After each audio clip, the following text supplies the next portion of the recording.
Hi friends, welcome to 5 Minutes Tech YouTube channel. Here is iQOO Z9s 5G smartphone. In this video, you will learn how to change screen timeout in your phone iQOO Z9s 5G. First of all, in your phone, go to the settings. Go to the settings. Okay. Then go to display and brightness. Go to display and brightness. And here select screen timeout.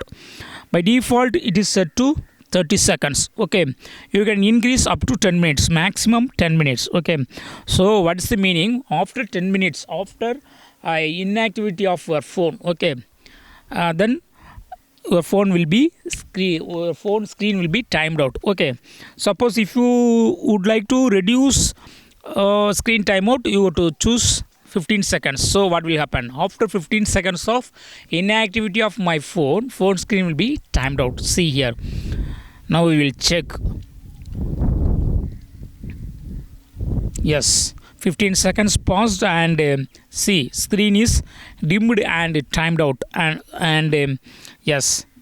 So in this way you can easily change screen timeout. Okay, your desired screen timeout can be set, but you can only select from the available options. Okay, you cannot set any custom time. Okay, up to maximum 10 minutes can be used. Okay, if you would like to set it to the default one, you go to choose the second one. Okay, so in this way you can easily select from the available options for changing screen timeout in your phone iQOO Z9s 5G smartphone. That's all friends. Thanks for watching. Bye.